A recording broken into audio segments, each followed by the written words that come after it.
Hey y'all, welcome back to the channel. Thanks for tuning in to episode 3 of Project Ford F-150. As you can see behind me, the whole front end of this kind of fell apart the other day, so we're gonna get these painted, set them off to the side, and after we get these things done, we're gonna jump onto the hood. We're gonna take the grill off, take the wind deflector off of it, flip it over, get that jammed out, because unfortunately Project Ford F-150 does need an engine. That's my luck, of course.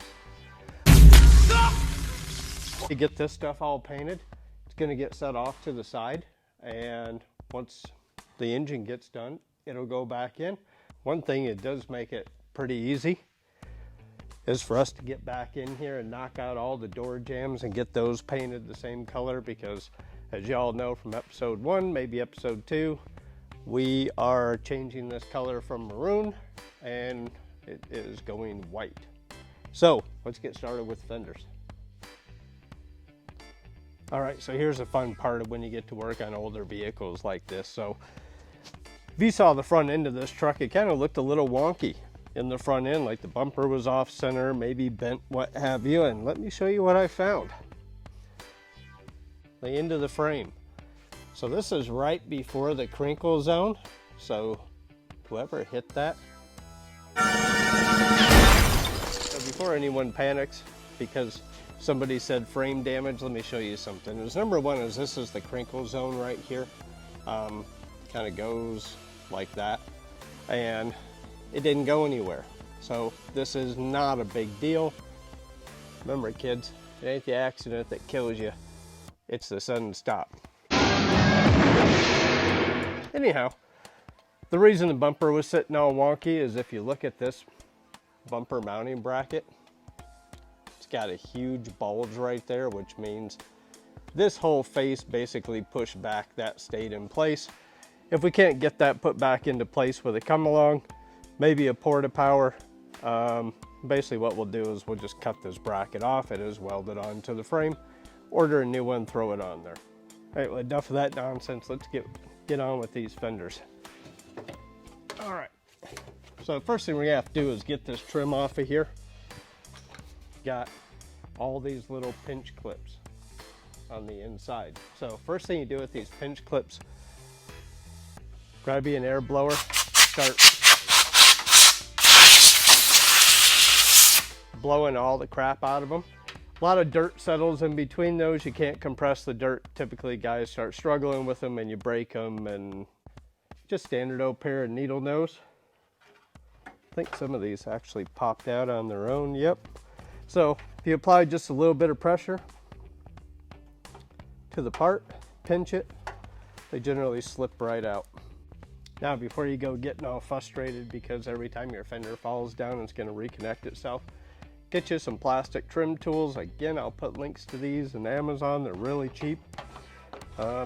Just slide it in there. It's not going to damage anything. It'll keep that pressure on it, and then you can continue moving along.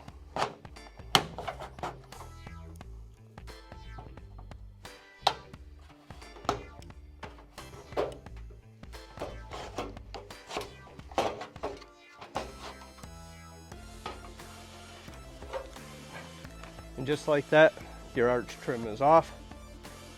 Now before we go flipping this over, I just want to show you something on the inside. You're going to notice these two little studs right here, and what these are is these are guide dowels for the emblem. They no longer bolt emblems on anymore. In the manufacturing process, the whole name of the game is speed, so they've actually gone to double-sided tape, but they still punch the holes and they put these guide pins on here because it makes it really fast at the factory to put the emblem on. But doesn't make it easy to get off. So there's a big O emblem we got to get off of there. Keep in mind it's plastic. You don't want to go warping this thing.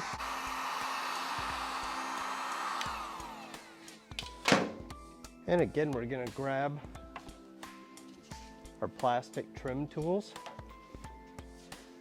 and we're going to see if we can get it to budge at all yet. You don't want to force these. Again, they're only plastic. Yeah, it's doing pretty well. So I'm going to leave this trim tool underneath here because it's applying a little bit of pressure to that glue. That pressure, it'll help lift it right off for you. you don't chance bending this and you're not going to go cracking the chrome on it. I feel like I'm always repeating myself. Let the tools do the work.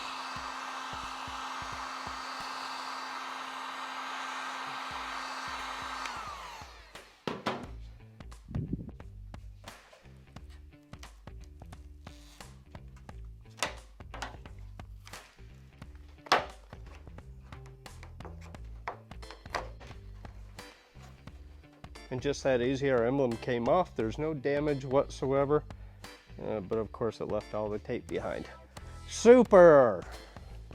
Something that works really good on this is a product called Denatured Alcohol. You can buy that on Amazon as well. I think I have a can. Let me see. Yep, that's the stuff right there. I'll put a link to that because it helps support the channel, so I'd appreciate it if y'all would go over there and check it out.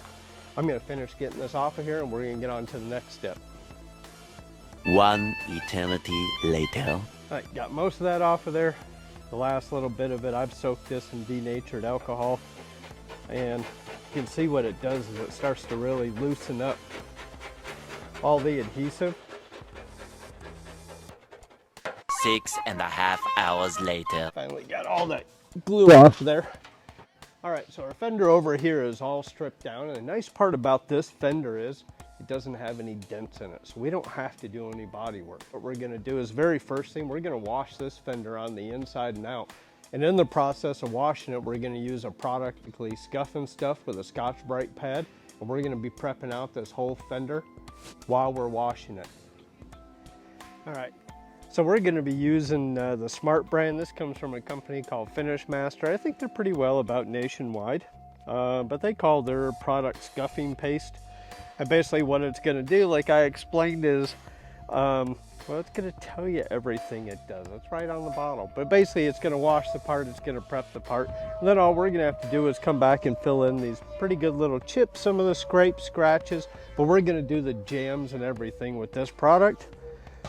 And then we're going to use a medium Scotch-Brite pad, and you're probably going to go through a couple of these. They come like 6 by 9. I'd like to cut them in half so that they're palm size. And if you haven't used this stuff before, quite simply it works just like this. Squirt it on your pad, soak down your part, soak down your pad, and start scrubbing.